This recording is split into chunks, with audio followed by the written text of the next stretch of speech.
अस्सलाम वालेकुम रहमतुल्लाह।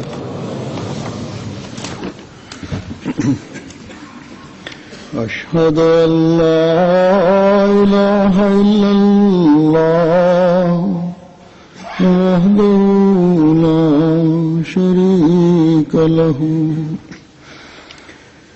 व अशहदु अन्ना मुहम्मदन अब्दुहु व रसूलुहु।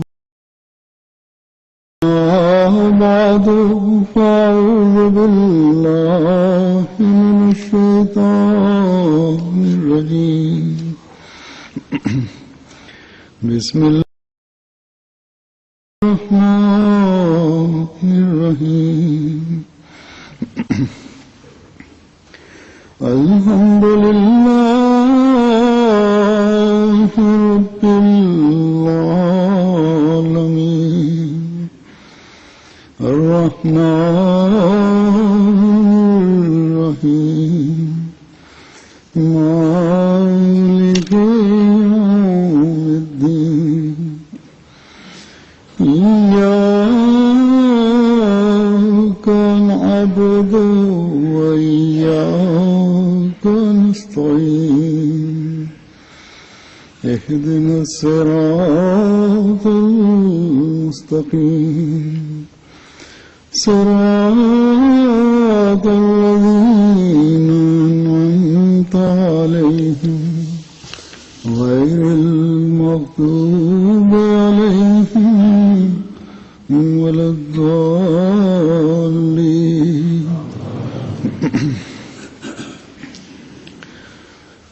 शहदाए लाहौर का जिक्र जारी है। उसी सिलसिले में сегодня я продолжу рассказ о некоторых мучениках Лахора. Имя первого мученика – уважаемый Абдурашид Малик Сахиб, сын уважаемого Абдуль-Хамид Малик Сахиба. Мученик был родом из города Лалламуса. Его дедушка Хазрат Маулвим Михрдин Сахиб, да будет доволен им Аллах, был одним из 313 сподвижников обетованного Мессии, мир ему. Мученику было 64 года. По милости Аллаха, он был муси. Он был активным членом организации Маджлис Ансуруллах. Он был секретарем по обучению священному Корану и секретарем по завещаниям. Он стал мучеником в мечети Даруль-Зикр.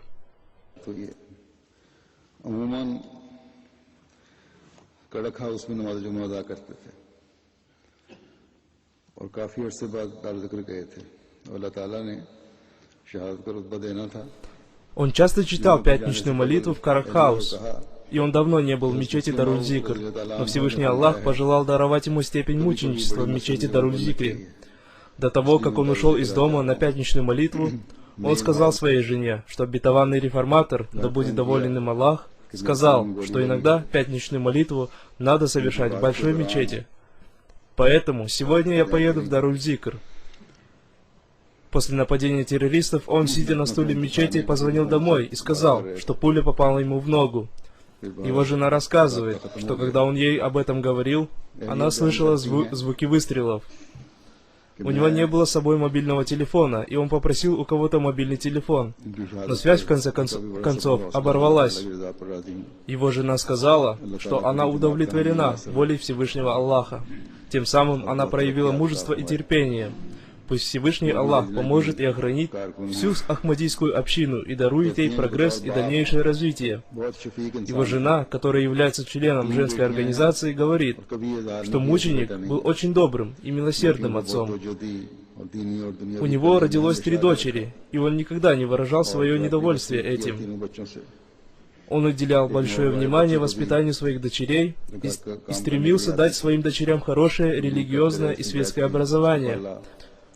И это стояло для него на первом месте. И он всегда одинаково относился ко всем дочерям. У него в доме в качестве прислуги работала одна девушка, которую он призывал к Ахмадияту. Она приняла Ахмадият и стала новообращенной мусульманкой Ахмади. Он также занимался ее воспитанием и даже организовал ее свадьбу. Он любил всех людей, был очень богобоязненным, всегда обращался к Богу и был повинующимся и дружелюбным человеком. Пусть Всевышний Аллах возвысит его степенями в раю. Имя следующего мученика — уважаемый Мухаммад Рашид Хашими Сахиб, сын уважаемого Мунира Шаха Хашими Сахиба. Он был правнуком уважаемого сподвижника обетованного Мессии Шаха Дин Хашими Сахиба, да будет доволен им Аллах. Отец мученика, уважаемый Мухаммад Мунир Шах Хашими, был начальником почты в городе Эбитабад. В 1974 году противники Ахмадията во время поднятой ими смуты сожгли дом Мухаммада Рашид Хашими Сахиба. В это время он работал в Пешаваре в студии радио Пакистана. Он читал новости. Он также писал статьи для газеты «Навай Вакт» «Новое время». Когда он стал мучеником, ему было 78 лет. Он был очень активным членом Маджлис Ансарулла. В течение 16 лет он был главой общины своего округа. По милости Аллаха, он был муси. Он стал мучеником в мечети Даруль-Зикр. В него попало 3 пули. Он очень любил всех людей. Он всегда беспокоился об общине, всегда хотел служить религии и учил этому свою жену и детей. Утром того дня, когда он стал мучеником, он позвонил главе Махали Шамали Чонни и сказал: «Сегодня я получил некоторую сумму денег и хочу пожертвовать эти деньги общине. Приходите ко мне домой, и я дам вам эти деньги». В то время, когда он стал мучеником, эти деньги были у него в кармане, и пули пробили в них отверстие. Он был очень педантичным человеком. Он сам лично за одну ночь составил план строительства молельного дома в одном из районов Лахора, в котором местные власти не давали разрешения на строительство, но он получил это разрешение, и Ахмади его тоже очень уважали. Все люди того квартала, где он жил, пришли высказать свои соболезнования его семье. Он был очень мужественным человеком. Пусть Всевышний Аллах возвысит его степенями в раю. Он воспитал лучшую общину в округе. Атауль Кадир Тахир Сахиб написал мне, что он был очень гостеприимным и дружелюбным человеком, и был очень скромным человеком. У него был красивый голос, и он часто читал священный Коран и назм, духовные поэмы. У него было слабое здоровье, поэтому он отказался от должности главы общины, но несмотря на это, он всегда был готов на любое служение общине. Он очень сильно любил Ахмадийский халифат и всегда был в первых рядах любого движения общины. Имя следующего мученика — уважаемый Музафар Ахмад Сахиб, сын уважаемого Мауланы Ибрахима Сахиба Кадияни, дервиша Кадияни. Тесть мученика, Хазрат Миян Ильм-Дин Сахиб, да будет доволен им Аллах, был сподвижником обетованного Мессии, мир ему. Отец мученика был главой организации Ислаху Иршад ва Ишад в Кадияне. По милости Всевышнего Аллаха, он был учителем сыновей обетованного реформатора. Он был имамом своего квартала. Долгое время он был секретарем общины по финансам в поселении Дарампура. Он стал мучеником в мечети Даруль-Зикр. Ему было 73 года. Он постоянно выстаивал молитву в этой мечети. В пятницу того дня, когда он стал мучеником, он вышел из дома и пошел в мечеть Даруль-Зикр на пятничную молитву. Его сын пошел на пятничную молитву в мечеть Байтуль-Нур в Модл-Таун. В 6 часов вечера стало известно, что Музафар Ахмад Сахиб стал мучеником. Его тело нашли в морге. В него попало 5 пуль. Находящиеся рядом с ним во время нападения террористов люди рассказывают, что он читал Дуруд Шариф, призывал благословение на святого пророка, мир и благословение Аллаха да пребывают с ним, сказал сидящим рядом с ним также читать Дуруд Шариф и истигфар. Его жена рассказала, что он с детства привык читать молитву Тахаджуд и поэтому постоянно учил своих детей читать молитву Тахаджуд. У него была привычка после каждого намаза читать вслух священный Коран. За несколько дней до своего мученичества он держал пост, и он просил всех молиться за него и за то, чтобы конец его жизни был хорошим.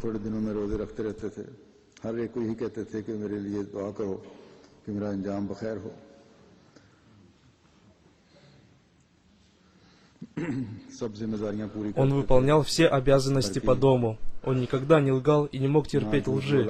Всевышний Аллах даровал ему степень мученичества. И Всевышний Аллах услышал его молитвы и даровал такой конец, о котором мечтают все искренние, богобоязненные люди. Его сестра живет в Кадияне, и она жена главы Ахмадийской общины Кадияна. Она написала, что его отношения с зятем были очень дружелюбные, и он очень хорошо относился к своим сестрам. Его старшая дочь сказала, что ее кузина со стороны матери вышла замуж и живет в Равве. Он был у нее в гостях. И дважды она видела, как по спутниковому каналу МТА члены общины вслед за хузуром повторяли слова обета в день юбилея Ахмадийского халифата. Он вставал и громко вслух стал повторять слова этого обета. Словно в комнате не было других людей, и словно обращение хузура повторять слова этого обета были обращены к нему лично. В 1980 году он совершил хадж. Имя следующего мученика – уважаемый Миан Мубашир Ахмад Сахиб, сын уважаемого Миана Бараката Али Сахиба. Отец мученика принял Ахмадият в 1928 году, и он попал в список 5000 муджахидинов Тахрики Джадида. Мученик был потомком Хазрата Миана Нуруддина Сахиба, да будет доволен им Аллах, который был сподвижником обетованного Мессии, мир ему. Мученик был родом из города Кария, округа Гуджрат. До этого они жили в Азербайджане. Миан Мубашир Ахмад Сахиб, мученик, был дистрибьютором фирмы Coca-Cola. В 1974 году, когда в Пакистане началась кампания против Ахмадията, его бизнес был разрушен. У него появились очень большие трудности. Однажды он поехал в Равву, чтобы отправить письмо, а когда он поехал обратно и доехал до Чиньота, какие-то люди остановили машину, в которой он ехал, и когда они узнали, что он Ахмади, они хотели высадить его из машины и убить его. Но водитель машины не открыл дверь и уехал оттуда, и поэтому он остался жив. Когда они доехали до города Гуджравала, там проходила демонстрация против Ахмадията, и эти демонстранты напали на него. Спасая себя от смерти, он только за полночь добрался до дома. В те дни в Пакистане сложились очень тяжелые и страшные обстоятельства для мусульман Ахмади. И те люди, которые ездили в центр общины в городе Равва, подвергались очень большой опасности. И эти люди всегда были готовы к пожертвованиям. В 1998 году он вернулся к своему прежнему бизнесу в качестве дистрибьютора компании Coca-Cola. В это время к нему приходили многие люди и говорили, что он стал известным своей честностью, и ни одна бутылка Coca-Cola, которую он продавал, не была фальсифицированной. तो इनको मशवरा दिया इन्होंने कि आपकी शोहरत तो है ही, आप अपने जो क्रेट बेचते हैं उनमें 2 जाली बोतलें डाल दिया करें, इससे आपका मुनाफा जो है कई गुना। В Пакистане очень широко распространены фальсифицированные товары. Эти люди посоветовали ему класть в каждую коробку по 2 бутылки с фальсифицированной Кока-Колой, и таким образом он сможет увеличить свою прибыль и стать миллионером. Но он не последовал их совету и никогда даже не думал о том, чтобы обманывать людей. Он спокойно выслушал этих людей, угостил их и потом сказал им: «Вы пришли не в то место». В течение 6 лет он был амиром одного из районов общины Вазирабада. Один из его сыновей, Камар Ахмад, является миссионером общины в Бенине. Миан Мубашир Ахмад Сахиб стал мучеником в 65 лет в мечети Даруль-Зикр. По милости Аллаха, он был муси. Во время нападения террористов он лег на пол, и во время взрыва гранаты рядом с михрабом он был ранен осколками этой гранаты. Ему оторвало правую сторону шеи. Он позвонил по мобильному телефону своему племяннику и сказал: «Сынок, я очень сильно ранен, в меня попало 5-6 пуль». Он был очень мягкосердечным человеком, всегда помогал бедным людям и всегда уповал на Аллаха. Он относился ко всем людям с любовью и мягкостью и постоянно читал дуа. Когда он узнавал о мучениях и страданиях какого-либо человека, он сразу начинал молиться за него. Его жена рассказывает, что они прожили вместе 39 лет, и он ни разу не высказал своего неудовольствия ни ею, ни их детьми. А если она говорила ему что-то о детях, то он советовал ей читать дуа, молиться за них, и говорил, что он тоже будет молиться за них. Он очень любил детей. Когда кто-то начинал злословить другого человека в его присутствии, он всегда останавливал его. गुजरांवाला में किराए के मकान में रहते थे, तो वहाँ की मालकन जो गैरहमदी थी, वो शहीद मरहूम के बारे में कहती थी कि मेरी ये सादत है कि मियाँ मुबश्शिर साहब मेरे किराएदार हैं और मैं ये दुआ करती हूँ कि अल्लाह ताला मेरे बच्चों को भी इन जैसा इंसान बनाए और भाई जान आप ही मेरे बच्चों की तरबियत करें। В городе Гуджравала он арендовал жилье. Его хозяйка была не Ахмади, и она часто говорила, что для нее является честью, что у нее живет такой хороший человек. Пусть Аллах сделает моих детей такими же людьми, как он. И она обращалась к нему со словами: «О мой брат, пожалуйста, воспитайте моих детей». В своем бизнесе он очень заботился о своих подчиненных и особенно об их питании. Во время приема пищи он проповедовал среди своих подчиненных. Он говорил им, что он слабый человек и недостоин высокой оценки в глазах Аллаха. Но Всевышний Аллах дал ему высочайшую оценку, даровав ему степень мученика. इनका ताल्लुक हारियां जिला गुजरात से है, वहीं पैदा हुए। करीबन 4 साल की उम्र में ही वालिदैन एक माह के वफ़ात से वफात पा गए। Имя следующего мученика – Фида Хусейн Сахиб, сын уважаемого Бахадира хан Сахиба. Он был родом из поселка Кария, округа Гуджрат. Когда ему было 4 года, случилось так, что в течение 1 месяца сначала умер его отец, а затем и его мама. Он был кузеном Миан Мубашир Ахмад, мученика, о котором я уже рассказал. И Миан Мубашир Ахмад Сахиб взял на себя его содержание. Мученику было 69 лет, и он получил степень мученичества в мечети Даруль-Зикр. У него были проблемы со здоровьем, и он обычно сидел на стуле во дворе мечети во время молитвы. Но в тот день, когда произошло нападение террористов, он сидел на стуле в мечети. Террористы выпустили в него 35 пуль, и он стал мучеником, сидя на стуле. Пусть Всевышний Аллах возвысит его степенями в раю. Имя следующего мученика – уважаемый Хавер Аюб Сахиб, сын уважаемого Мухаммада Аюб хан Сахиба. Семья мученика жила в Гильгите, но он родился в городе Бера, округа Саргода. После окончания средней школы он приехал в Лахор. С 1978 года он начал работать бухгалтером энергетической службы Лахора. В 1984 году он принял Ахмадият и вошел в лоно Ахмадийской общины. Он стал мучеником 50 лет в мечети Даруль-Зикр. По благословению Аллаха он был муси. Он служил общине в качестве секретаря, вакфино и бухгалтера. Какое-то время он был главой Маджлис Ансурулла. Он постоянно молился в мечети Даруль-Зикр. В тот день, когда он стал мучеником, он пришел на пятничную молитву со своей работы. В него попало 2 пули террористов. Одна в колено и вторая рядом с сердцем. В 2:15 он позвонил домой и сказал, что в мечеть ворвались террористы. У них много оружия. Молитесь за нас. После этого связь прервалась. Его жена много раз пыталась связаться с ним, и когда ей удалось наконец связаться с ним, он сказал: «Молитесь за нас», и после этого он стал мучеником. Его жена говорит, что он был хорошим человеком и всегда читал коллективный намаз. Другие люди тоже говорят о нем, что он был хорошим человеком и хорошим организатором. Он очень хорошо воспитывал своих детей. Он всегда выполнял свои обязанности по отношению к людям. Он очень сильно любил Ахмадийский халифат и был очень верным и повинующимся человеком. Ильяс хан Сахиб написал о Хавер Аюб Сахибе. Когда он начал работать в энергетической службе Лахора, он, будучи нашим родственником, жил у нас, в квартале Рахманпура, города Бера, округа Саргода. В нашем доме была ахмадийская атмосфера, и мы воспитывали детей в соответствии с ахмадийским учением. Хавер Аюб жил в нашем доме, находясь в ахмадийской атмосфере, но он не стал мусульманином Ахмади. रवायती एतराज़ात जो मौलवी करते हैं करते रहते थे, यहाँ तक कि हम इनको छेड़ा करते थे। Он выдвигал типичные для богословов возражения. Он задавал очень много вопросов, и мы, отвечая на все его вопросы, раззадоривая его, просили задавать еще вопросы. Однажды наш миссионер, покойный Баратулла Сахиб, организовал собрание в форме вопросов и ответов.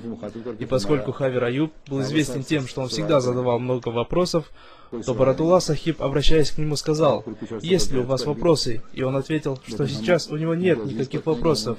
И спустя некоторое время он дал обет верности. Но мы, его родственники, сказали ему: «Хорошо подумай перед тем, как дать обет верности».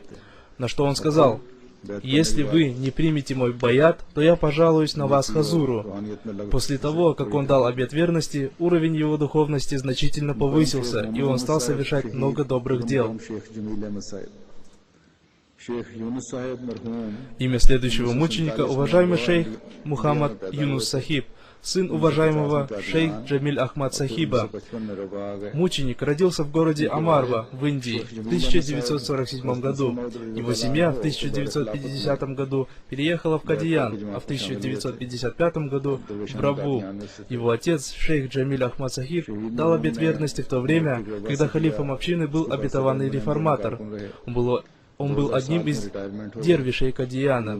Шейх Мухаммад Юнус Сахиб окончил школу в Равве, и после этого он работал в Садр Анджуман Ахмадия.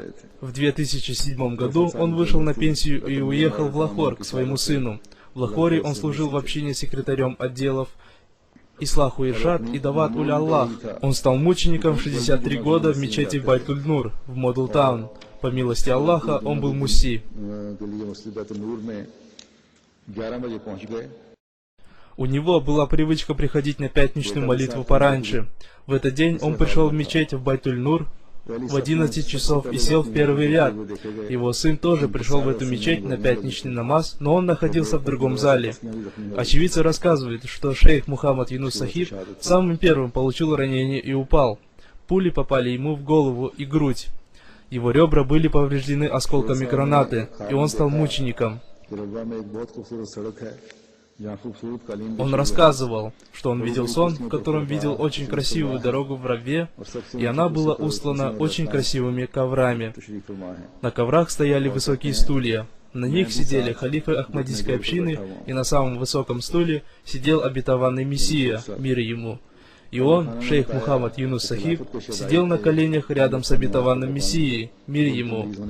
Его семья рассказывает, что он сильно любил Ахмадийский халифат, регулярно совершал пятикратный намаз. Несмотря на то, что у него было больное сердце, он зимой и летом, несмотря на жару и холод, всегда читал намаз в мечети. Когда бы он ни говорил «Альхамдулиллах», «Хвала Аллаху», его глаза всегда были наполнены слезами. Он очень сильно уповал на Аллаха. Он говорил, что с благословения Аллаха очень часто можно совершать такие дела, которые кажутся невозможными. Он регулярно читал намаз тахаджуд и всегда помогал нуждающимся. Он получал небольшую зарплату, но всегда помогал другим людям. Он жил простой жизнью, писал статьи на разные темы, которые получали высокую оценку. Он был очень активен в призыве к Аллаху. Его жена рассказывает, что он вместе с ней в течение почти 6 лет проводили занятия по обучению чтению священного Корана в деревне недалеко от поселка Давар, вблизи Раввы. Но им пришлось прекратить эти занятия из-за противодействия противников общины. Но в конце концов, эти занятия принесли свои благие плоды. Имя следующего мученика — уважаемый Масуд Ахмад Бати Сахиб, сын уважаемого Ахмад Дин Бати Сахиба. Предки мученика были родом из города Крипар, округа Касур. Дедушка мученика, уважаемый Джаляль Дин Сахиб, принял Ахмадият в 1911 или 1912 году. Семья мученика переехала в Лахор в 1975 году. Он вместе со своим отцом занимался заключением договоров подряда на строительство. Он был очень мужественным и отважным членом организации Худамуль Ахмадия. Его два брата тоже занимались бизнесом вместе с ним. Один из его братьев, уважаемый Мухаммад Ахмад Сахиб, является главой общины района Хадиала, округа Лахора. Масуд Ахмад Бати Сахиб стал мучеником мечети Даруль-Зикр. Ему было 33 года. В то время, когда произошли нападения террористов, он читал молитву сунны перед пятничным намазом. После того, как он закончил свою молитву, он снял свою майку и перевязал ранение рядом с ним парня и успокоил его. И после этого он, проявив очень большое мужество, схватил одного из террористов. Но в это время другой террорист выстрелил в него, и он стал мучеником.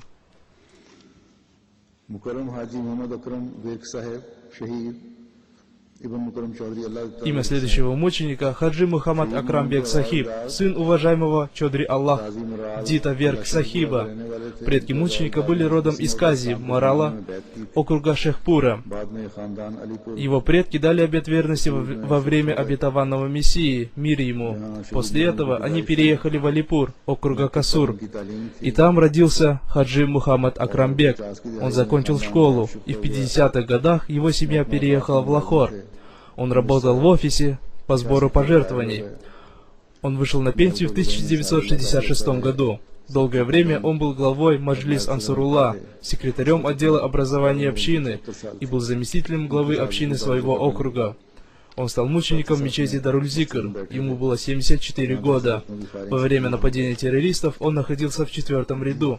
В него попали пули террористов, и он стал мучеником. Его отец подарил свой дом в городе Потоки, общине, и сейчас там располагается миссионерский центр общины. काफी अर्सा से रहे हैं। Отец долгое время был главой общины города Потоки. अहले खाना ने बताया कि Семья Хаджи Мухаммад Акрамбек Сахиба рассказывает, что он был очень трудолюбивым человеком, и несмотря на то, что он был пожилым человеком, он всегда служил маленьким детям и своей семье. Он был правдивым человеком. मियां शफीक अहमद साहब शहीद मरहूम के Имя следующего мученика — уважаемый Миян Лаик Ахмад Сахиб, сын уважаемого Мияна Шафика Ахмада Сахиба. Предки покойного мученика родом из города Амбала в Индии. Его прадедушка, уважаемый Бабу Абдурахман Сахиб, был амиром общины Амбалы. После разделения Индии и Пакистана эта семья переселилась в Лахор. Мученик родился в Амбале. Начальное образование он получил в Лахоре. Миян Лаик Ахмад Сахиб стал мучеником в возрасте 66 лет. मस्जिद के मेन हॉल Он служил секретарем отдела по распространению книг общины в округе Лахор. Он стал мучеником в мечети Даруль-Зикр. Он сидел на стуле в 3-м ряду, когда в мечеть ворвались террористы. Он получил очень тяжелые ранения, и в течение 3 часов у него продолжалось очень сильное кровотечение, потому что мечеть была захвачена террористами, и он не мог получить медицинской помощи. Он стал мучеником в машине скорой помощи по дороге из мечети в больницу. Мученик был электриком. Он был очень простым и спокойным по характеру человеком. Он никогда никого не обидел. Он регулярно читал молитву Тахаджуд. Он был очень дружелюбен в отношениях с женой и детьми.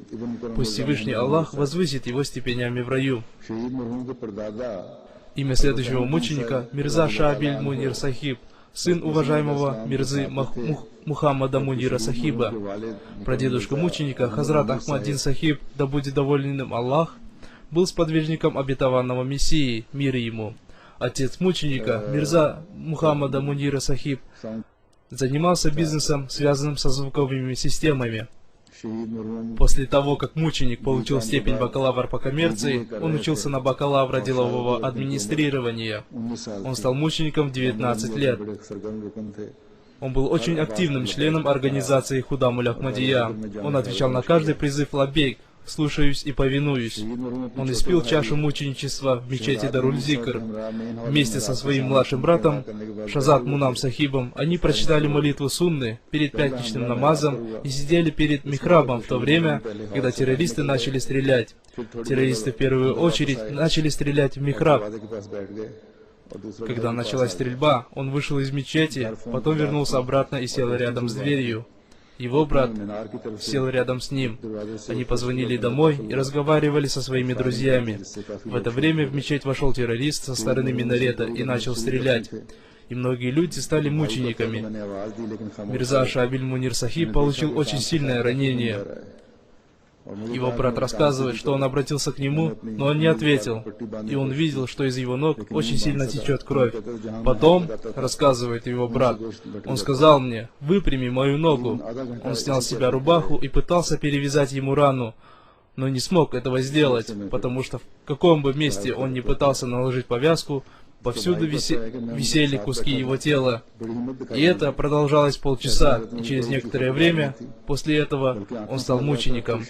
Его брат рассказывает, что он сидел рядом с мучеником, который проявил очень большое мужество. Он не кричал и не причитал, и по его глазам было видно, что он рад тому, что его брат остался жив и находится в безопасности. हाँ, एक कारकुन ने फिर एक हिज्ब के साइक थे Один его друг, руководитель группы Худам Ахмадия, написал в своем письме, что мученик очень активно и искренне работал. Он рассказывает, что однажды он пришел к нему домой в половине 12 ночи, потому что надо было составить анкеты с вопросами по книге обетованного Мессии, мир ему, Хакикат Уль-Вахи. И он без лишних вопросов, взяв свой мотоцикл, сразу вышел из дома и объехал все дома, в которых жили члены Худам Ахмадия, и раздал всем анкеты. У него была своя машина, и он всегда предлагал ее для использования на нужды организации Худам Ахмадия. Он был очень благородным, простым и безотказным человеком. Еще один друг написал: «Я видел во сне Шаабиль Мунира и спросил его, где ты сейчас?» Он ответил: «Брат, я тут, а вы где?» «Брат, я очень счастлив тут, вы тоже приходите». И его друг почувствовал, что Шаабиль Мунир действительно был счастлив. И на этом сновидение закончилось.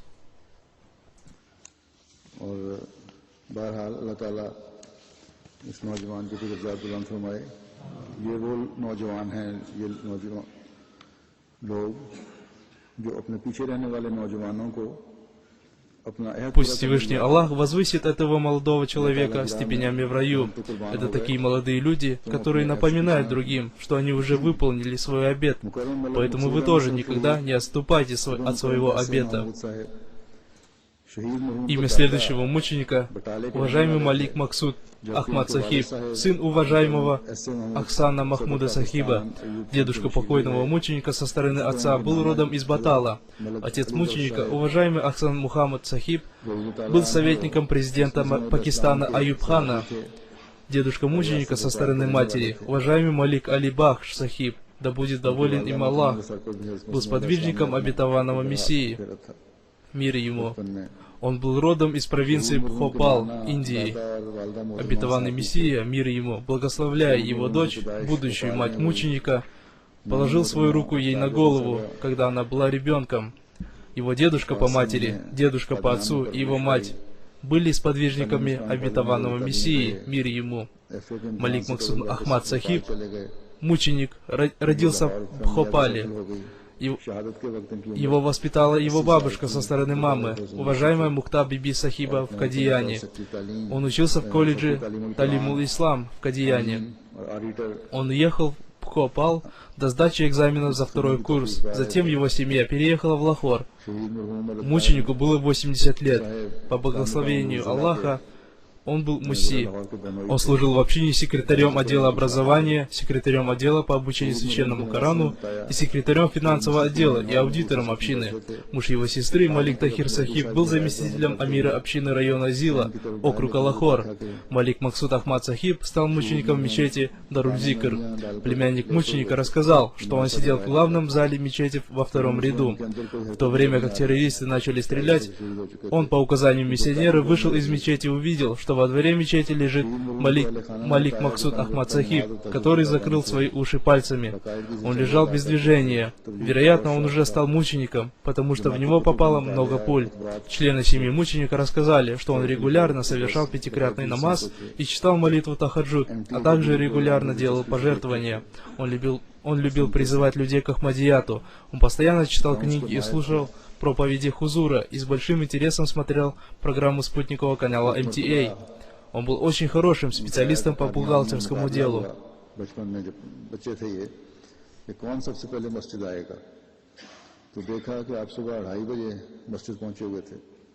В его раннем детстве, когда проводились соревнования среди детей, он первым пришел в мечеть в половине 3-го ночи. В это время он был очень маленьким. Один из его сыновей, Табасум Максуд Сахиб, является адвокатом и посвятил свою жизнь служению общине. И в настоящее время он работает в Рабве.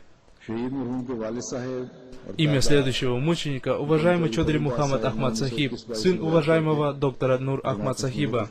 Отец и дедушка мученика, уважаемый Чодри Фазл Ата Сахиб, дали обет верности в 1921 или 1922 году и вошли в лоно общины. Мученик получил начальное образование в городе Хева, округа Фейзалабада. Отец мученика работал врачом под руководством Хазрата Мир Мухаммада Исмаил Сахиба. 1 год своей жизни он посвятил служению общины в качестве миссионера для защиты ислама и мусульман во время индуистского движения Тахрика Шудди, направленное на обращение мусульман в индуизм. Мученик родился в 1928 году и окончил среднюю школу в Фейзалабаде. После этого он поступил в колледж военно-воздушных сил Пакистана. В звании старшины он участвовал в войнах 1965 и 1971 года. Во время войны 1965 года, когда не работал бомбопогрузчик, он грузил бомбы своими руками. А сегодня богословы обвиняют нас в том, что мы не сочувствуем своей стране. Такие люди, как Чодри Мухаммад Ахмад Сахиб, всегда были готовы пожертвовать всем ради своей родины. Государство направляло его в различные загранкомандировки. В 1971 году он вышел в отставку. После этого до 1988 года он работал в районе Civil Defense Лахора, подразделении, занимающемся обезвреживанием взрывных устройств. По благословению Аллаха он был муси. Он стал мучеником в мечети Байтуль-Нур в Модел-Таун. Ему было 85 лет. Он часто читал пятничную молитву в этой мечети. Он начинал готовиться к пятничной молитве с четверга. Он всегда просил своих домашних погладить его одежду для пятничной молитвы и повесить ее в шкаф еще в четверг. Он всегда приходил в мечеть к 12 часам, и обычно он сидел на левой стороне мечети.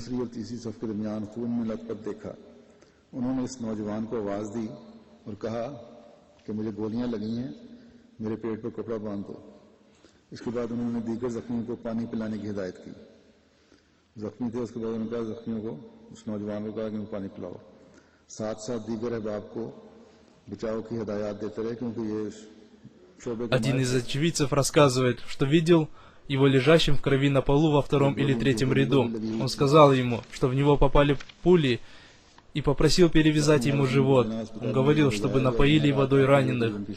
И он давал советы, как можно спасти себя, потому что он обладал военным опытом. Одна из пуль попала ему в ладонь. Его отвезли в больницу в Джиннах.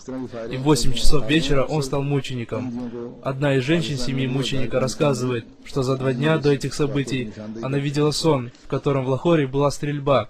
И многие мусульмане Ахмади видели такого рода сны. Он любил всех людей и никогда ни на кого не сердился. Он имел крепкое здоровье и любил детей.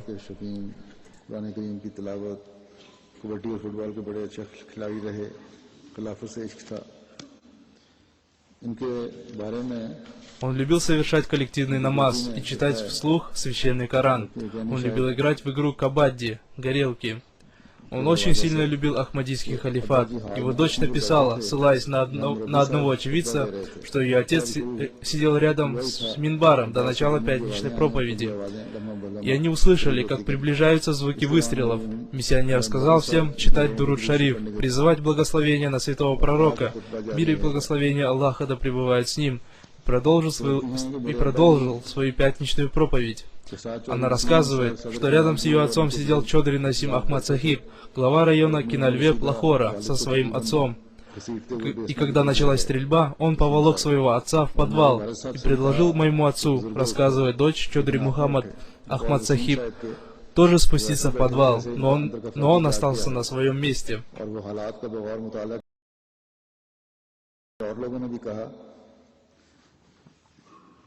По словам Насим Сахиба, он сидел так, как будто в нем проснулся солдат.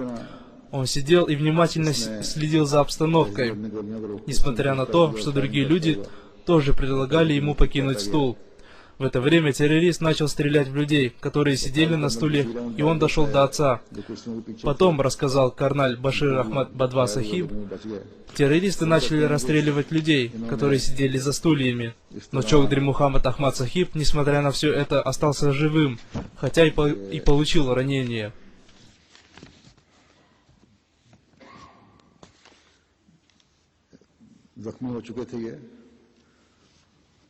वो दहशतगर्द समझा कि मेरा काम खत्म हो गया। वो फारिग होकर मुड़ा और शायद अपनी गन लोड करने लगा। तो इसी दौरान कहती हैं कि कर्नल साहब ने बताया कि मेरे अब्बा जी ने जख्मी होने के बावजूद मौका को नहीं जाना और पीछे से एकदम छलांग लगा के उसकी गर्दन पकड़ ली। यकीनन ये एक ऐसी ताकत थी जो उनकी मदद कर रही थी, कोई पीछे खास ताकत। कर्नल बशीर ने जो कुर्सियों के पीछे थे, उन्होंने फौरन छलांग लगाई और दहशतगर्द को काबू करने लगे। वसीम साहब का बयान है कि हम सीढ़ियों से Террорист думал, что он уже убит, и хотел поменять магазин своего автомата. И по словам Карналь Сахиба, мой отец, уже будучи раненым, решил воспользоваться этим шансом, прыгнул на террориста и схватил его за шею. И какая-то особая сила помогла ему это сделать. Карналь Сахиб, который в это время сидел за стульями, тоже прыгнул на террориста, чтобы задержать его. Насим Сахиб говорит, что они находились в это время под лестницей, и когда они увидели это, они тоже пришли на помощь. В этой борьбе в Чодре Мухаммад Ахмад Сахиба попало еще несколько пуль, а до этого одна пуля попала ему в ладонь, вторая в руку и третья в ребра. И он вместе с Карналь Баширом и другими людьми задержали террориста, обезвредили его пояс смертника и связали руки и ноги террориста. Очевидцы тех событий рассказали, что мост Чоудри Мухаммад Ахмад Сахиб, несмотря на его многочисленные ранения, продолжал работать. И он руководил людьми, рассказывая им, как надо обезвредить пояс смертника, который был на террористе.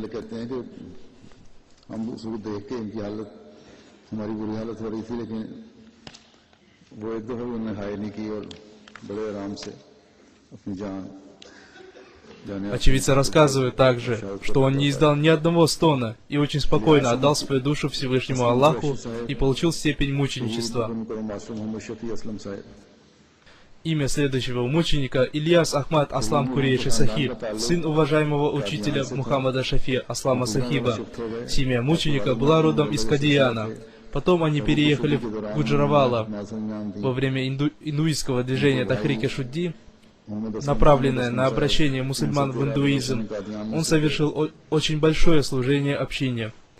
Его два брата, Мухаммад Аслам и Ахмад Аслам, были в числе 313 дервишей Кадияна. После окончания университета Ильяс Ахмад Аслам Курейши Сахиб работал в Национальном банке Пакистана. Он вышел на пенсию, когда он был заместителем вице-президента банка. Он стал мучеником в 76 лет. По благословению Аллаха он был муси. Он был главой общины района Джохар-таун, округа Лахор. Он стал мучеником в мечети Байтуль-Нур в Модл-таун. Он сидел в последнем ряду первого зала мечети.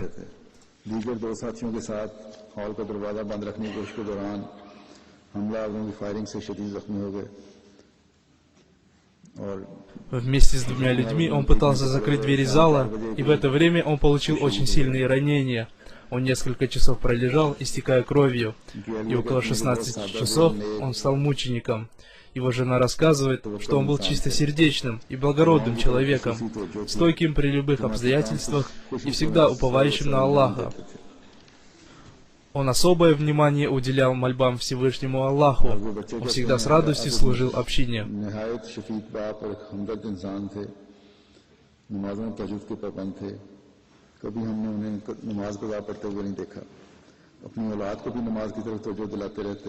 Его дети говорят, что он был добрым отцом и сочувствующим людям человеком.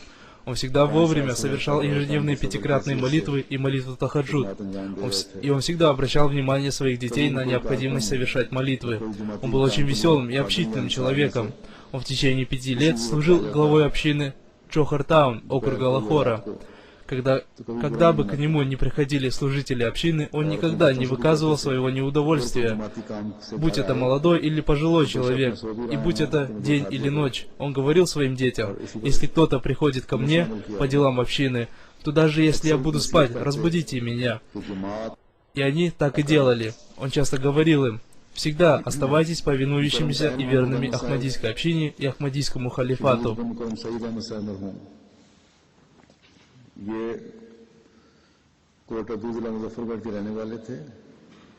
Имя следующего мученика — уважаемый Тахир Махмуд Ахмад Сахиб, сын уважаемого покойного Саид Ахмада Сахиба.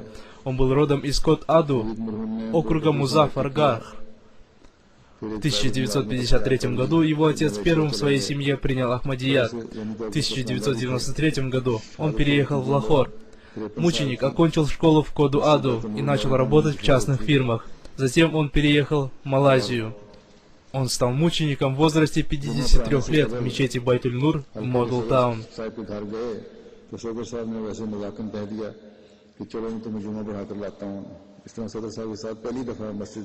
बैतुल गए थे, वरना अक्सर ठोकर में आज До прихода на пятничную молитву он зашел в дом главы общины своего района. Тот в шутку сказал: «Хочешь, я отведу тебя на пятничную молитву?» И таким образом он впервые пришел на пятничную молитву в мечеть Байтуль-Нур в Модл-Таун. Обычно он читал молитву в центре Токр-Бег и изредка в Даруль-Зикре. Он стал мучеником в мечети Байтуль-Нур, и о его мученичестве стало известно в 7 часов вечера. 2 пули попали ему в грудь и 1 в лоб. Он был очень мужественным мусульманином Ахмади. Он говорил, что не боится пуль и хочет стать мучеником. Он был очень искренним и тесно связанным с общиной. Каждому проходящему он говорил «Ассаляму алейкум». Имя следующего мученика — Саид Иршад Али Сахиб, сын уважаемого Саид Самуила Сахиба. Он был родом из Кучамир. Его дедушка по отцу — Хазрат Саид Хаслат Али Сахиб, да будет доволен им Аллах, и его дедушка по матери — Хазрат Саид Мир Хамид Шах Сахиб Сиалкоти, да будет доволен им Аллах, были сподвижниками обетованного Мессии, мир ему, и они были близкими друзьями обетованного Мессии, мир ему. Когда обетованный Мессия, мир ему, приезжал в Сиалкот, он жил у них в доме. Отец мученика был ректором Ахмадийского университета в Чиньоте и Равве. Он подарил свой дом общине. Мученик после окончания учебы в бакалавриатуре успешно сдал экзамены и начал работать помощником директора и вышел на пенсию, будучи заместителем директора департамента Министерства труда Пакистана. Он служил общине в Гарден-таун, секретарем общины по финансам. Он стал мучеником в возрасте 80 лет в мечети Байтуль-Нур. Члены его семьи рассказывают, что до того, как пойти на пятничную молитву, он, лежа на кровати, сложил руки на груди и сказал, что сегодня ему хочется отдохнуть, но потом встал и, выходя из дома, сказал: «Я ухожу, я совсем ухожу». Он был в мечети вместе со своим зятем и стал мучеником в мечети Байтуль-Нур. Его близкие рассказывают, что за несколько лет до того, как он стал мучеником, он слышал во сне голос, который сказал: «Воистину, я возвышающий тебя и приводящий тебя к смерти». Возможно, тот, кто записал этот сон, или тот, кто написал мне, говорит пятый халиф обетованного Мессии Хазрата Мирзы Масрур Ахмад, это письмо об этом сне ошибся, потому что правильный порядок слов «воистину, я, приводящий тебя к смерти и возвышающий тебя».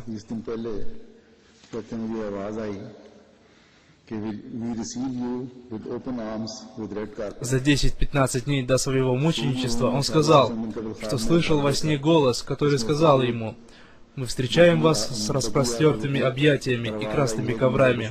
За несколько дней до своего мученичества мученик видел еще один сон, в котором он слышал голос: «Бяза Башуруддин Махмуд Ахмад, да будет доволен им Аллах, пришел». Последние 2,5 месяца он постоянно говорил: «Я не смог служить религии так, как служили мои предки». И это очень печалило его. Его особенным качеством было служение людям. Он очень хорошо относился к своим родственникам и был жизнерадостным человеком. Имя следующего мученика — уважаемый Нуруль-Мин Сахиб, сын уважаемого Назира Насима Сахиба. Мученик был родом из Равалпинди. Он окончил там школу и после этого начал свою службу в военно-морском флоте в качестве фотографа. Его дедушка по отцу, Хазрат Пир Фаиз Сахиб, да будет доволен им Аллах, был сподвижником обетованного Мессии, мир ему, и был родом из города Атак. Прадедушка мученика по матери, уважаемый Бабу Абдуль-Гафар Сахиб, который был амиром округа Хайдарат, тоже стал мучеником. Нуруль-Амин Сахиб был очень ответственным и трудолюбивым членом организации общины Худамуль Ахмадия. Он служил общине в качестве ответственного по общим вопросам общины квартала Модл-Таун, округа Лахор.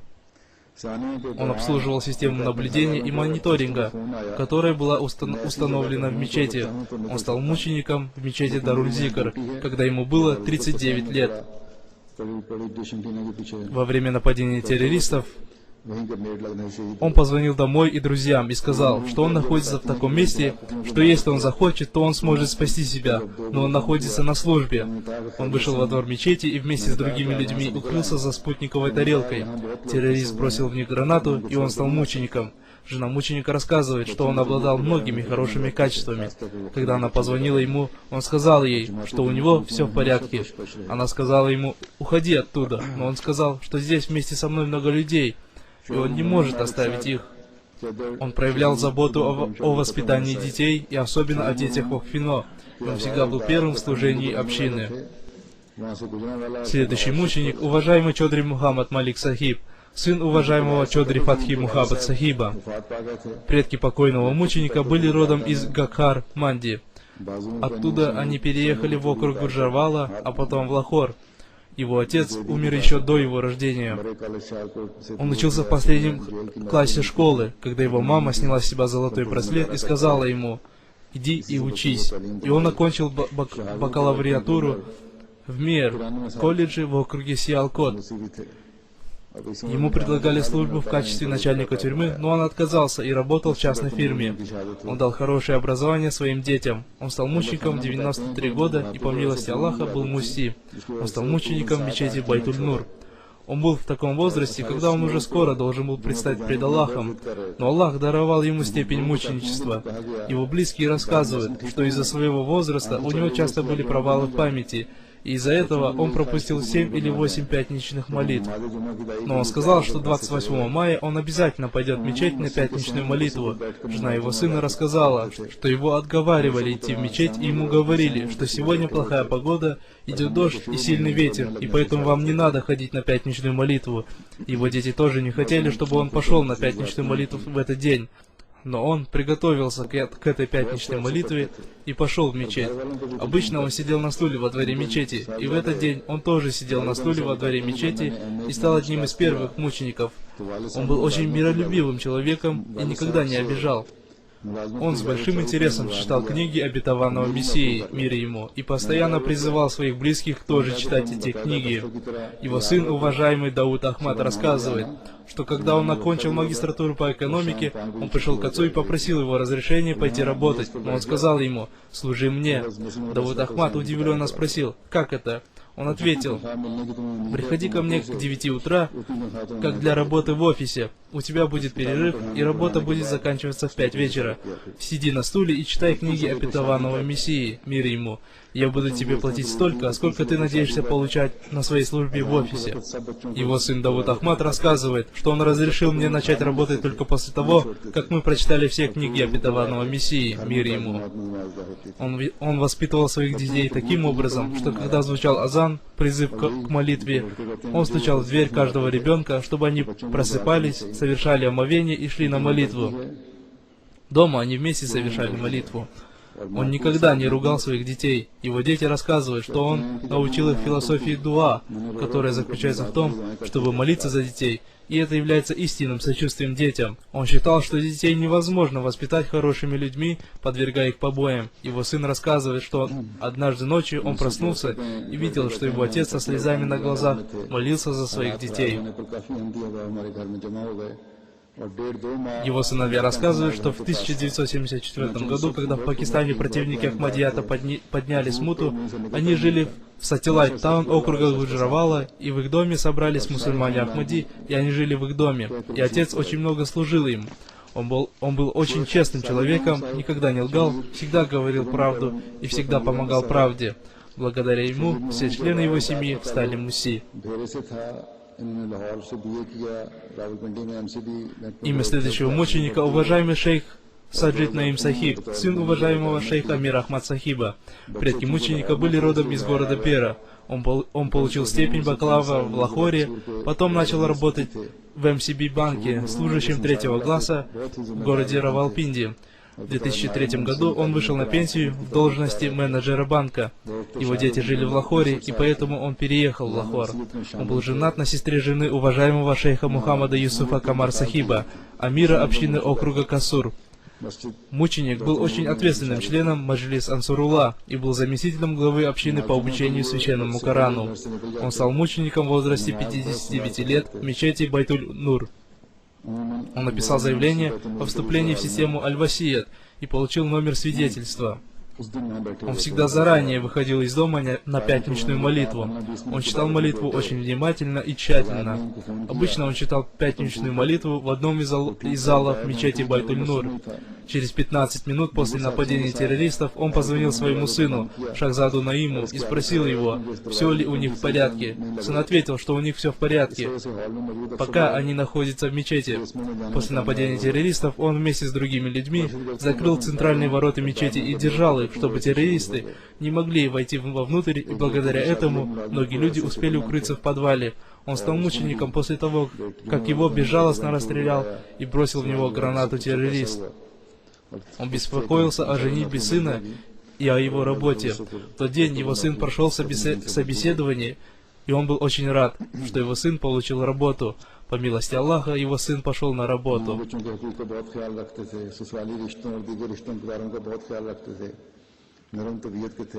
Он был очень внимателен к своей жене и своим детям. Он всегда очень заботился о родственниках жены и других родственниках. Он был очень мягким по натуре и был верен общине и сильно любил Ахмадийский халифат. Он удовлетворял все потребности своих детей и всех нуждающихся детей в своем квартале. Его сын рассказывает, что один человек не Ахмади, живущий в его квартале и работающий продавцом, в воскресенье видел сон, в котором шейх Саджид Наим Сахиб, мученик, сказал ему: «Я не знаю, как я попал сюда, но я очень рад и наслаждаюсь здесь».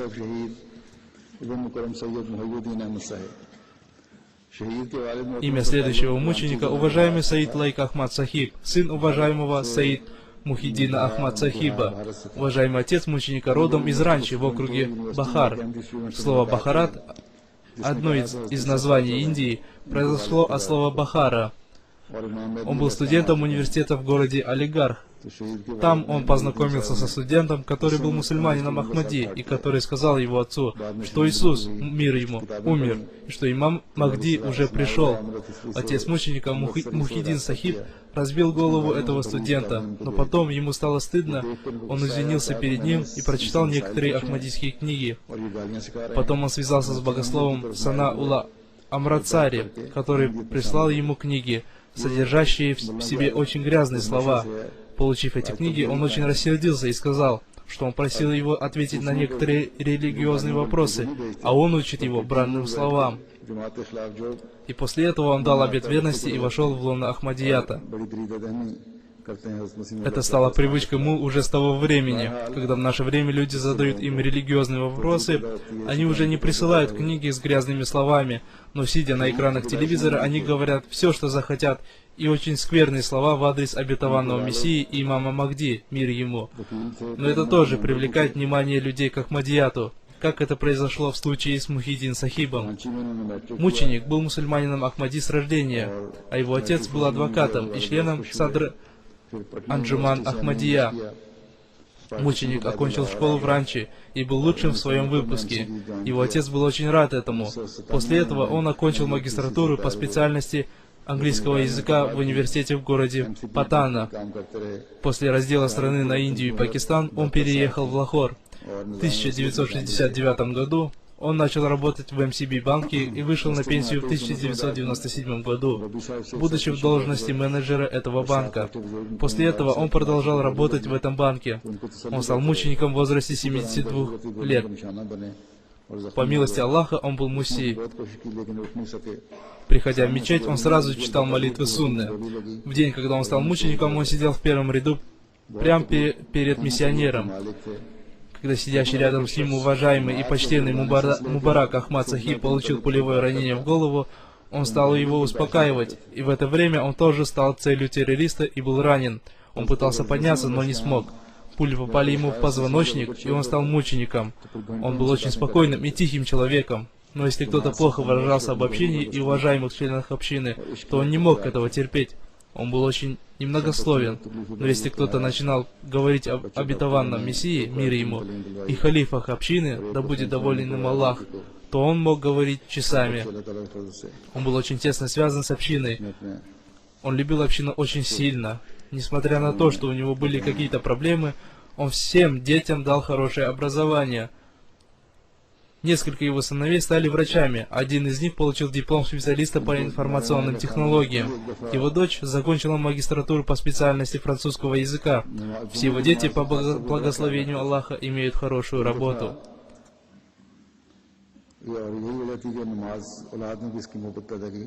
Его близкие рассказывают, что он всегда проявлял особую заботу о пятничной молитве и всегда читал пятничную молитву в мечети.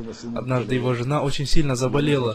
Он отвез ее в больницу и оттуда сразу же поехал в мечеть на пятничную молитву, не думая о том, выживет его жена или нет. И благодаря такому его отношению к молитве в его детях также зародилось такое же трепетное отношение к молитве. Имя следующего мученика — Мухаммад Ашраф Болер Сахиб, сын уважаемого Мухаммада Абдуллы Сахиба. Предки мученика были родом из Ракшейх округа Лахор. Его дедушка, уважаемый Чодри Искандер Мухаммад Сахиб, первым дал обет верности в их семье. Мученик был дядей Чодри Фатих Мухаммад Сахибу, бывшего амира общины округа Лахор. Предки мученика работали на земле, а он сам открыл завод по изготовлению кирпичей. Он имел только начальное образование. В 1904 году он совершил умру, малый хадж. Он всегда увещевал своих братьев делать дела общины. Он стал мучеником, когда ему было 47 лет. Он был единственным кормильцем своей семьи. Он стал мучеником мечети Байтуль-Нур в Модл-Таун. Он регулярно приходил на все пятничные молитвы.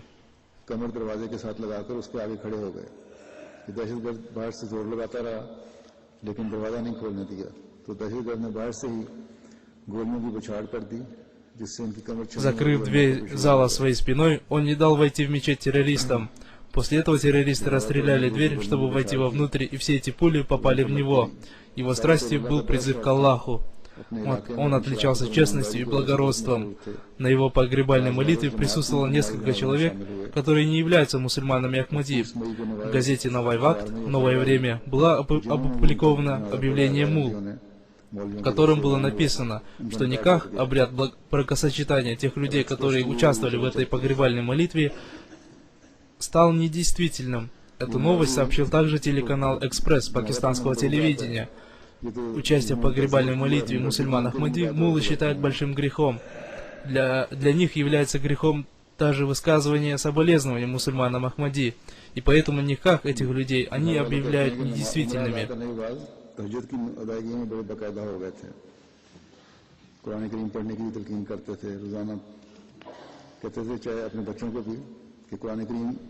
Близкие мученика рассказывают, что после совершения умры мученик стал очень пунктуальным в совершении молитвы тахаджуд, и он говорил своим детям, что священный Коран надо читать каждый день, хотя бы одну строчку, и обязательно с переводом на родной язык.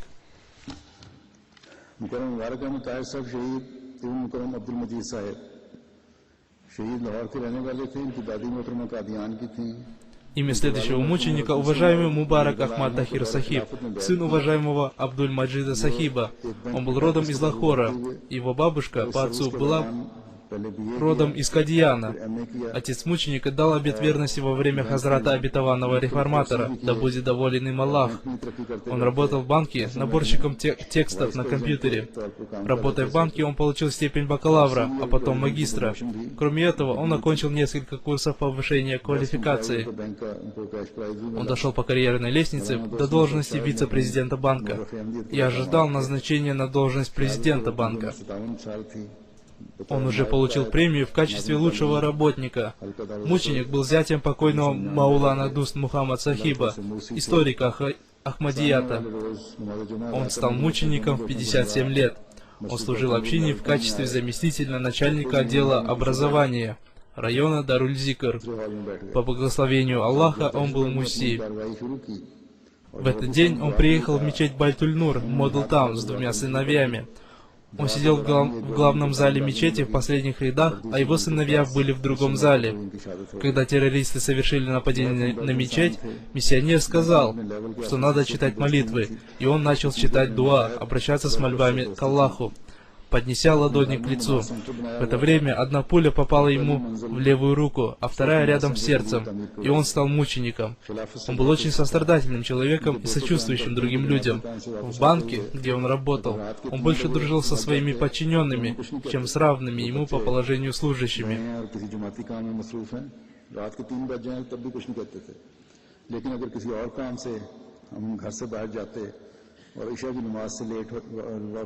Первый этаж его дома целиком предназначался для молитв. Он очень сильно любил Ахмадийский халифат.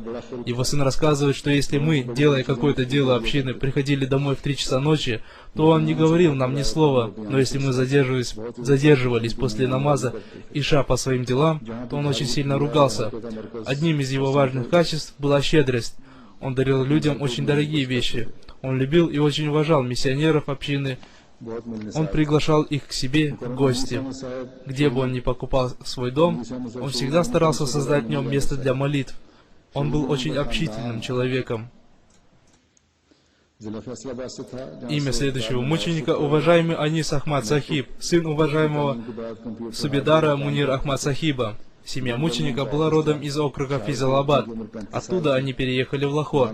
После окончания школы он начал свой бизнес по продаже компьютерной техники в районе Гульбарг, Лахора. Ему было 35 лет, когда он стал мучеником. По милости Аллаха, он был муси. Он стал мучеником в мечети Даруль-Зикр. Обычно он совершал пятничный намаз в мечети Даруль-Нур. Но в этот день он, сделав какие-то свои дела, пришел на пятничную молитву в мечеть Даруль-Зикр. Он сидел вместе со своим отцом около михраба, в то время как на мечеть напали террористы. И когда его отец сказал ему «прячься», он ответил «вы прячьтесь, а я помогу людям». И в это время в него попали пули террористов, и он стал мучеником. Он очень любил жену и детей, он был послушным своему отцу, и его отношения с родственниками жены были такими же, как со своими братьями. Его страстью было служение народу. Однажды один мусульманин Ахмади попал в автомобильную аварию, и ему понадобилась кровь, и он дал ему свою кровь. Потом они попросили у него деньги на лечение. Он дал им в долг 5000 рупий и не взял обратно этот долг. Он уделял большое внимание тому, чтобы его дети посещали занятия по изучению священного Корана. Он очень активно участвовал в делах общины. Его младший брат, уважаемый Мунавар Ахмад Сахиб, тоже стал мучеником в этой же мечети. Уважаемый Мунавар Ахмад Сахиб, сын уважаемого Субедара Мунира Ахмад Сахиба, как его брат, был родом из Физалабада. Он был мусульманином Ахмади с рождения. Но на некоторое время он склонился к догмам шиизма, потому что его бабушка со стороны матери была проповедницей шиизма, и она занималась его воспитанием, и поэтому он тоже стал проповедником шиизма. И в одном из своих снов он видел имама Хусейна и Хазрата Али, да будет доволен им Аллах, которые пришли к нему и объяснили ему истинность обетованного Мессии, мир ему. После этого он дал обет верности обетованному Мессии, мир ему. И он был очень активным служителем общины. Он обладал очень чистой душой, и Бог сам наставил его. Он обладал обширными знаниями об Ахмадияте. Он очень активно проповедовал Ахмадият, и благодаря ему многие люди вступили в лоно Ахмадията. Его страстью был призыв к Аллаху. Во время дискуссий с богословами у них не находилось ответов на его вопросы. Он стал мучеником в 30 лет. Он служил заместителем руководителя отдела Ислаху Иршад. По благословению Аллаха он стал мучеником в мечети Даруль-Зикр. В тот день, во время пятничной молитвы, когда он услышал звуки выстрелов в районе центральных ворот, он быстро вышел из мечети и, увидев террористов, ползком вернулся в мечеть, закрыл дверь мечети и сказал людям, чтобы они закрыли все другие двери мечети. Во время этих событий он поддерживал постоянную связь со своим домом и дядей. Он попросил его читать за них молитву. Он сказал ему: «Я иду к Аллаху, молись за меня». Один очевидец рассказал, что когда он закрыл дверь мечети, он громко сказал: «На мечеть напали террористы. Если у кого-нибудь есть оружие, дайте его мне». Но люди пришли в мечеть для совершения молитвы, и поэтому у них не было оружия. Террористы начали стрелять по людям, и многие были ранены. После этого террористы начали подниматься наверх. Он воспользовался этим моментом и подползал к раненым и поил их водой. Полиция обвиняет нас в том, что у нас не было оружия. Но это не наше дело. Этим должна заниматься полиция. это подобает не Ахмади, чтобы у них находились мечети с оружием, а нам это не подобает. Или они должны сказать, что они не будут нас охранять, и организуйте свою защиту сами, и тогда мы сможем это сделать. Люди постоянно искали возможности задержать террористов, и в конце концов они, проявив большое мужество, задержали одного из террористов. Но он привел в действие находящийся на нем пояс смертника и покончил жизнь самоубийством. Из-за этого взрыва многие мусульмане Ахмади стали мучениками. Мунаввар Ахмад Сахиб знал, что его старший брат стал мучеником, но несмотря на это, он очень мужественно помогал людям. Задолго до того, как террористы напали на ахмадийские мечети, около его дома очень долгое время висели плакаты, разжигающие ненависть к мусульманам Ахмади. Аналогичные действия люди, которым нравится творить смуту в обществе, предпринимали и раньше, используя для этого детей. И он с большой любовью и мудростью объяснил детям, что это делать неправильно, и это очень плохо. И они поняли это, но противники Ахмадията не успокоились и заставили детей постарше повесить плакаты, разжигающие ненависть к Ахмадияту. Мунаввар Ахмад Сахиб, являющийся главой Ислах-Иршад своего округа, рассказывает, что за месяц-полтора до этого события мученик рассказал ему свой сон, в котором он встретился со своей матерью, которая сказала: «Я уже приготовила твою комнату, я призову тебя». Хафиз Музаффар Ахмад Сахиб написал, что мученик сказал ему, своим родственникам и в прошлом году своей жене, первый же день свадьбы, что он станет мучеником. Поэтому сказал он ей: «После моего мученичества не причитай и не рыдай». Имя следующего мученика — уважаемый Саид Ахмад Сахиб, сын уважаемого Суйфи Мунира Ахмада Сахиба. Сегодня мы прочитаем по нему заупокойную молитву Джанза Гаиб. Его предки были родом из округа Карнал в Индии. Его прадедушка по отцу, Хазрат Рамазан Сахиб, да будет доволен им Аллах, был сподвижником обетованного Мессии, мир ему. После переселения он жил в Тахт-Тазара в округе Саргода, а его семья жила в Лахоре. Когда он стал мучеником в мечети Байтуль-Нур в Моделтаун, ему было 37 лет. В тот день он пришел на пятничную молитву с работы. До того, как он пришел в мечеть, террористы уже начали стрелять, и два террориста, которые приехали на мотоциклах, просев свои мотоциклы, начали стрельбу по центральным воротам мечети, и после этого вошли вовнутрь. Спустя несколько секунд мотоцикл взорвался, и Саид Ахмад Сахиб был охвачен пламенем. Он находился в больнице 8 дней, но его не смогли спасти, и 5 июня он испил чашу мученичества. «Инна лилляхи ва инна илляхи раджун». Воистину мы принадлежим Аллаху, и воистину к Нему мы возвращаемся. За день до своего мученичества он позвонил своей сестре и сказал ей: «Приготовьте котел с мясом и раздайте его бедным». Он сказал ей, что видел сон об этом, но это было предопределением Аллаха, и он стал мучеником. Утром того дня он погладил своих детей и быстро ушел на работу, а после работы он пошел в мечеть на пятничную молитву. Его вдова показала дневники мученика, и во многих местах было написано, что мученичество является его желанием. В одном месте дневника написано: «О Аллах, даруй мне мученичество, пусть я сложу голову на Твоем пути, и пусть мое тело будет разрезано на куски на Твоем пути, и прими мою молитву посредством своего любимого, то есть святого пророка, мир и благословение Аллаха да пребывает с ним, о мой Господин». В его дневнике были записи о совершении ежедневных пятикратных молитвах, пятничных молитвах, краткое содержание проповеди Хузура и его регулярных пожертвованиях. О них было много записей. Поскольку он жил в Тахт-Тазаре, и там 4-5 лет назад были мученики, может быть, поэтому у него появилось желание стать мучеником, и это мольба о мученичестве. Он заботился о своих родственниках и родителях. Он раздавал милостыню бедным. Он был жизнерадостным человеком. Он любил всех людей и заботился о жене, родителях, сестрах и братьях. У него были копилка, в которой он каждый день откладывал немного денег, которые он раздавал бедным людям в деревнях. Пусть Всевышний Аллах возвысит степенями в раю всех этих мучеников, о которых я рассказал. Все эти мученики обладали многими хорошими чертами и качествами. Пусть Всевышний Аллах услышит их молитвы и выполнит их желания об их детях, женах и потомках. Пусть Всевышний Аллах дарует терпение и стойкость всем их родным и близким, чтобы они с честью вынесли это скорбное событие. В следующей проповеди я продолжу рассказ о других мучениках. После пятничной молитвы мы прочитаем заупокойную молитву по уважаемому доктору Мухаммаду Арифу Сахибу, который посвятил свою жизнь служению общине. Он был сыном уважаемого Садык Сахиба, и они оба были дервишами Кадияна. Он умер 13 июня 2010 года, ему было 53 года. Инна лилляхи ва инна илляхи раджун. Воистину мы принадлежим Аллаху, и воистину к Нему мы возвращаемся. В течение 30 лет он очень успешно служил общине на разных должностях. Сначала он был заместителем Назима Вакф Джадид. Потом он был заместителем Назима Байтуль Мал-Амид и заместителем руководителя отдела по распространению книг общины. В 1995 году он был назначен главой Байтуль Маль-Хардж. Он служил общине на этой должности до самой своей смерти.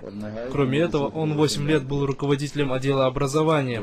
6 лет он был главой Маджлис Худамуль Ахмадия. Потом он был заместителем главы Маджлис Ансурулла Индии. В 1993 году он был главным офицером Джалса Салана в Кадияне. Он очень ответственно выполнил эту свою обязанность. В 2005 году, когда я, говорит пятый халиф обетованного Мессии Хазрат Мирза Масрур Ахмад, был в Кадияне на Джалса Салана, он также был главным офицером. Он очень мужественно и с большим трудолюбием выполнял свою обязанность. Несмотря на его мужество, на его лице были видны признаки болезни. Он много раз выполнял обязанности заместителя Назира Алла. И после смерти Миян Сахиб он был назначен заместителем Амира Кадияна. Кроме Садр Анджуман Ахмадия, он был членом Анджуман Тахрика Джадид, Анджуман Вакфид Джадид и Маджлис Карпердаза. Он возглавлял финансовый комитет и был главой комитета больницы Нур. Он служил общине на самых разных должностях. После окончания магистратуры по специальности языка урду, он окончил аспирантуру университета Гуру Нанака.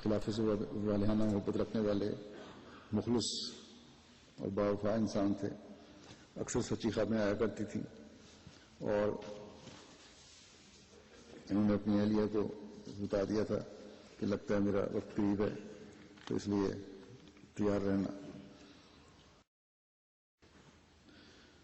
फेफड़ों में पहले इनके गुर्दों में फेफड़ों में इंफेक्शन हो गया, पहले गुर्दे इनके खराब हुए, लंबा अरसा डायलिसिस पे रहे, फिर गुर्दा तब्दील भी हो गया लेकिन संभल नहीं सकी हालत। Он регулярно читал молитву Тахаджуд и был искренним и преданным Ахмадийскому халифату человеком, и он всегда совершал молитву вовремя. Он часто видел правдивые сны. Он говорил своей жене: по всей видимости, мой час уже близок, поэтому надо готовиться. В его почках и легких была инфекция. Сначала отказала его почка, и он был подключен к аппарату гемодиализа. Ему сделали трансплантацию почки, но его состояние не улучшилось. Он с большим терпением и стойкостью переносил свою болезнь. В последнее время инфекция распространилась и на его легкие. Как я уже сказал, говорит Хузур, я всегда видел его улыбающимся. В 1991 году я служил вместе с ним как обычный служитель общины. И в это время я видел в его глазах особую любовь и преданность Ахмадийскому халифату.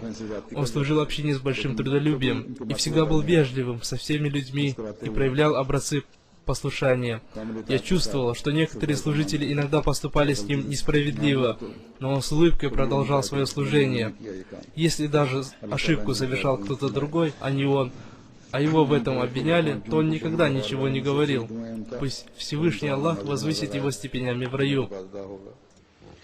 После намаза джумы мы прочитаем погребальную молитву по нему и по двум мученикам в Лахоре, которые стали мучениками.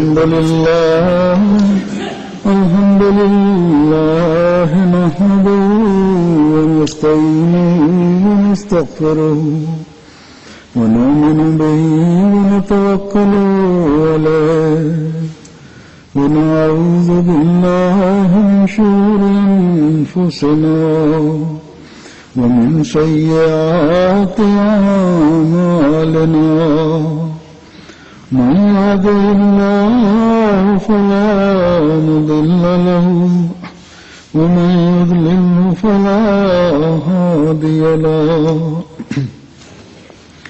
ونشهد أن لا إله إلا الله ونشهد أن محمدا عبده ورسوله عباد الله رحمكم الله إن الله يأمر بالعدل والإحسان وإيتاء ذي القربى وينهى عن الفحشاء والبغي يعظكم لعلكم تذكرون اذكروا الله يذكركم وادعوه يستجب لكم ولذكر الله أكبر.